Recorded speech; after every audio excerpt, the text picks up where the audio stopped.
Et comme à chaque lundi, on part à Rabat pour joindre Fad El-Erraqi pour la chronique politique. Bonsoir Fad.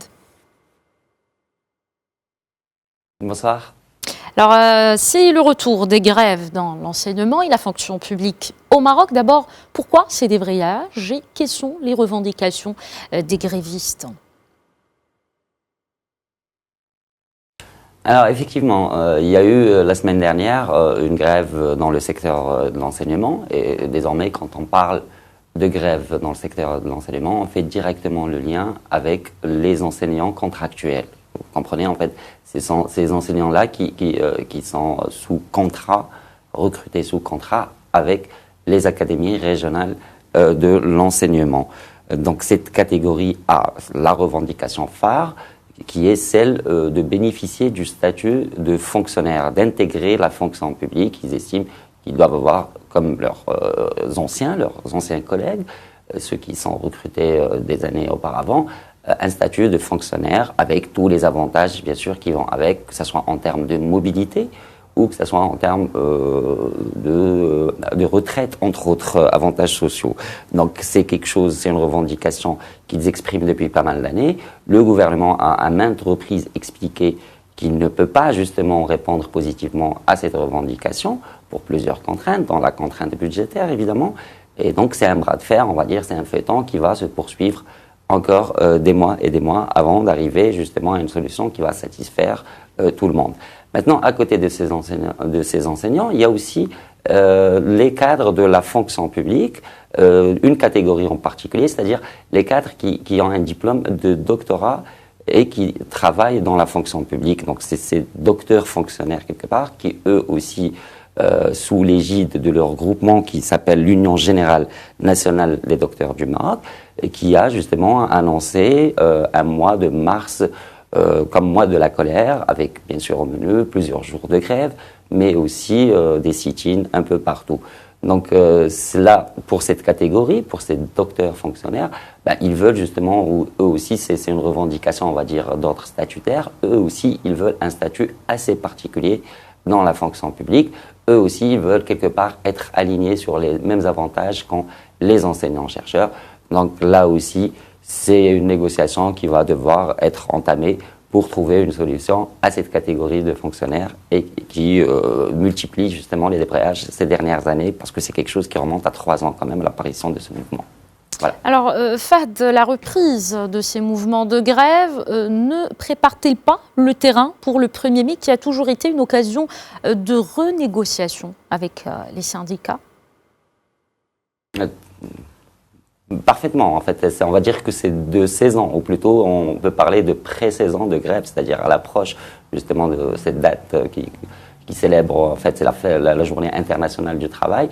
Il y a toujours justement, on va dire, si on ose l'expression, cette poussée de fièvre, de revendication sociale. Donc c'est tout à fait dans le timing. Maintenant, ce qu'il faut savoir, c'est que, je veux dire, si le 1er mai est habituellement une occasion justement pour négocier, on ne peut pas le faire chaque année. L'année dernière, par exemple, à une semaine des célébrations du 1er mai, il y a eu la signature de ce fameux contrat social, un contrat accord tripartite qui réunit gouvernement, syndicats et patronat. Un accord qui a été, on va dire, relativement généreux et assez généreux pour les travailleurs, pour les fonctionnaires de manière générale. On peut rappeler qu'ils ont eu tous une augmentation généralisée à 400 dirhams. Et d'ailleurs, dans la 3e tranche, ne va être débloqué qu'en 2021, qu'à partir du 1er janvier 2021. Donc on voit bien que même l'application de cet accord signé l'année dernière, on y est encore, c'est-à-dire qu'il n'est pas encore achevé. Donc ça va être un peu compliqué pour les syndicats de décrocher quelque chose de plus de la part du gouvernement et qui a, comme on l'a dit l'année dernière, déjà donné, accédé à des revendications bien au-delà de ce qu'ils voulaient lâcher au départ, c'est-à-dire les négociations ont fini par pencher en faveur des syndicats qui ont obtenu plus que ce que leur proposait le gouvernement. Cette année, ça va être compliqué de décrocher quelque chose. D'accord. Mais alors, plutôt le gouvernement va chercher cette fois-ci à négocier, à renouer le dialogue. Quels sont maintenant les chantiers sociaux inscrits justement dans l'agenda gouvernemental actuel ? Tout à fait. C'est ça, en fait, cette saison, on va dire, de négociation avec les syndicats, sachant que le dialogue social doit être institutionnalisé quelque part. Il y a 2 rendez-vous au moins par an, dans ce rendez-vous qui se prépare, on va dire, d'avant le 1er mai, c'est-à-dire qui se tient généralement au courant mois avril, fin mars. Là, le gouvernement, justement, a intérêt à chercher à pousser les négociations, à discuter, notamment avec les partenaires sociaux, c'est-à-dire les syndicats, des dossiers importants, par exemple la réforme des retraites, qui est une nécessité.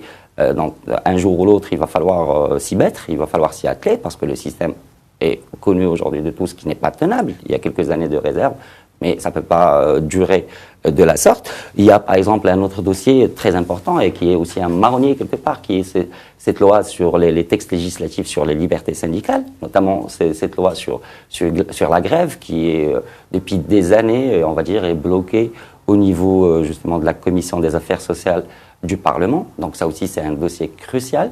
Peut-être que la bonne nouvelle à ce sujet-là, c'est qu'il commence à y avoir du répondant de la part des centrales syndicales. 3 parmi elles, parmi les plus importantes, ont d'ailleurs remis leurs propositions par rapport à ce texte. Et donc, on va dire que la machine, aujourd'hui, est relancée. Et le gouvernement a tout intérêt, justement, à accélérer le pas. Parce que si l'accord du 25 avril d'année dernière a ouvert cette fenêtre de tir avec cet apaisement, entre guillemets, social, il faut en profiter, justement, pour faire passer ce texte qui est crucial et qui est important. Merci et cette fenêtre de tir beaucoup, a tendance aujourd'hui à se refermer. Merci beaucoup, Fadel Araqi, pour cet éclairage.